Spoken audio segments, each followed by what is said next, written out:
জয় রাম, জয় গোবিন্দ। গুরুচরণ কমলে রইল শতকোটি প্রণাম। আজ শুনব শ্রী ঠাকুরের কথা। বাড়িতে একবার একটি নতুন পাখির চামড়া এলো।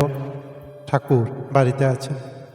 মনে মনে ইচ্ছে এটা ঠাকুরকে পেতে দেওয়া হোক, অথচ কখনো ঠাকুরকে কোনো চামড়ার উপর বসতে দেখিনি। তাই মনের ইচ্ছা মনেই রইল। চামড়াটা ঠাকুরের ঘরেই একটা ইজি চেয়ারে পাতা রইল। সত্যিকারের ইচ্ছা হলো তা ঠাকুরে পূরণ করেন।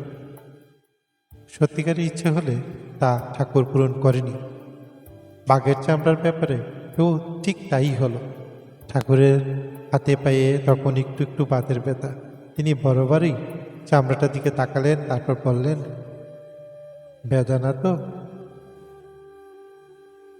বেদনা তো কিছুতেই কমছে না। দেখি এখন সিংহের বাহিনীতে কি করেন।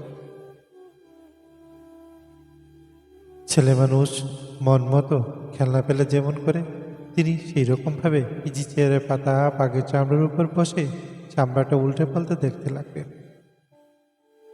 এটির উপর যেন তার মন পড়েছিল। সেদিন সারাটি দিনই এই বাঘের চামড়ার উপর বসে কাটালেন।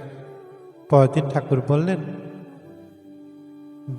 বেদনা অনেক কমেছে। সিংহবাহিনী আমাকে দয়া করেছে। সিংহবাহনে বসলে দেহের কষ্ট কোনো থাকে না। সিংহের বাহনে বসলে দেহের কোনো কষ্ট থাকে না। জয় রাম, জয় গোবিন্দ। আমাদের ইচ্ছে তিনি পূর্ণ করলেন।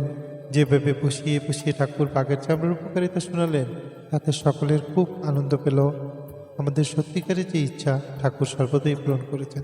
জয় রাম, জয় গোবিন্দ। ঘরের ঠাকুর শ্রী রামচন্দ্র, শ্রীমতী কিরণপালা মজুমদার। জয় রাম, জয় গোবিন্দ। গুরু কৃপা কেবলম, গুরু কৃপা সবার উপর বসিত হোক। সবাই ভালো থাকবে।